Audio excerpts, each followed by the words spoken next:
First of all, I was asked to say something about climate change and the scientific evidence for it.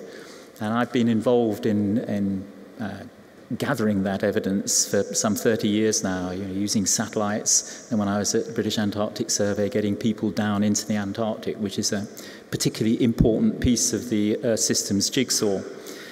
And of course, the evidence that something is happening and that we're almost certainly the cause of it doesn't come from any one little piece. Human beings in a complex world have a tendency always to want to focus on one thing. Oh, look at this, look at that. But you don't learn about the climate system from one little piece of evidence. You have to look at a vast array of evidence. And that's something that the climate science community really struggles to do, because essentially it encompasses all of science, whether it's the physics, the chemistry, the geology, the biology, the economics. All of these things are interconnected in this highly interconnected world.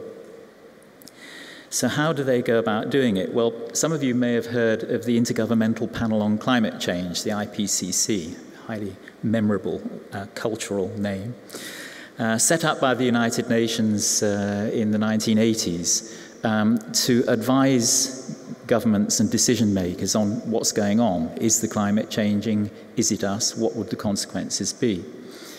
And thousands of scientists have worked together reviewing published papers, all the little fragments of evidence, the little bits of the jigsaw, to try and put them together into a big picture.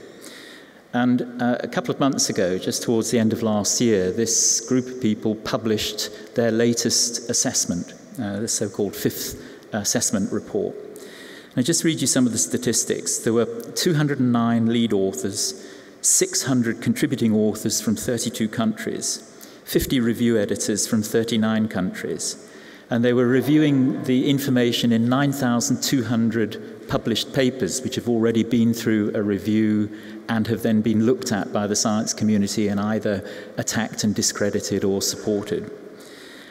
They took 54,677 comments from 1,089 reviewers in 46 countries and 38 governments, and the overall process and the final document was approved by 195 governments.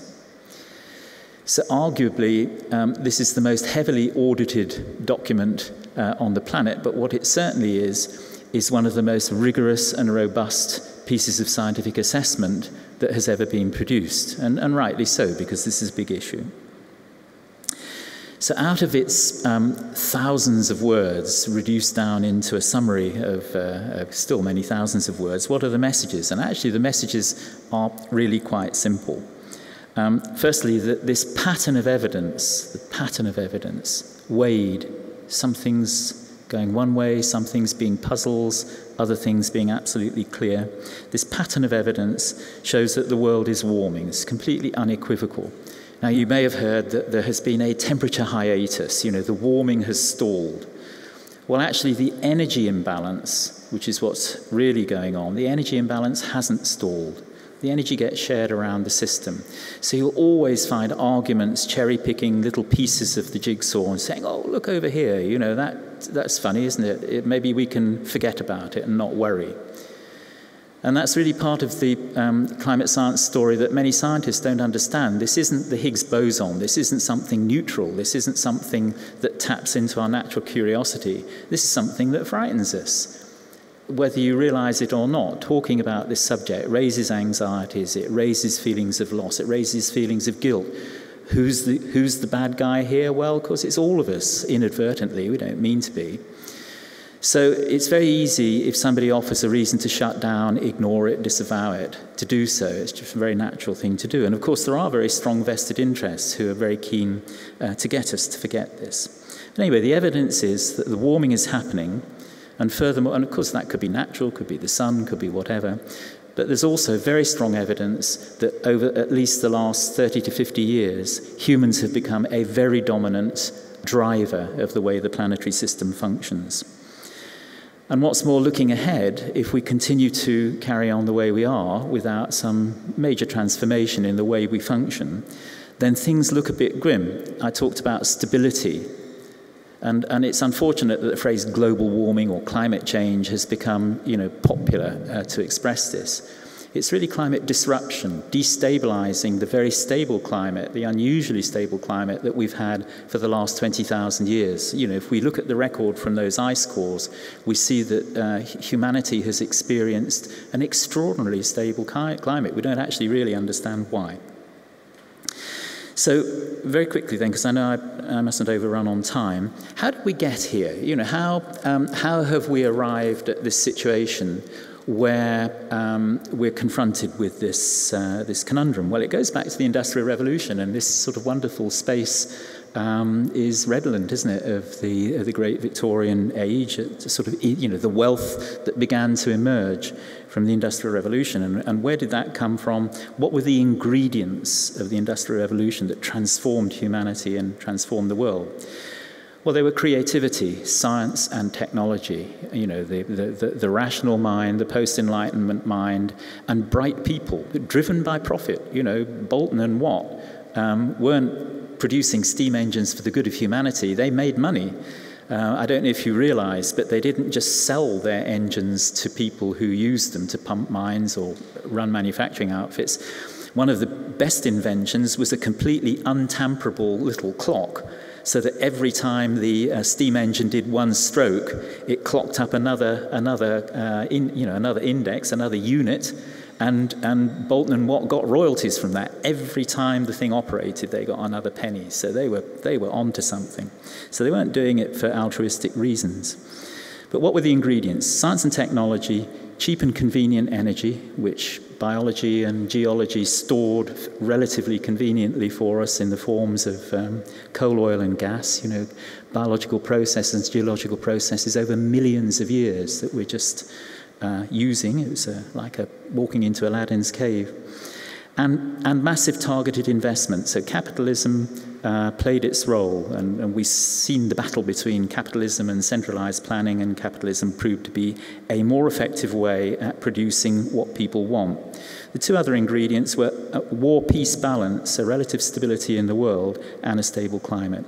And out of that came a situation that we find ourselves now, where our health, wealth, longevity, security, personal satisfaction of a massively increased planetary load of humans is unparalleled in history.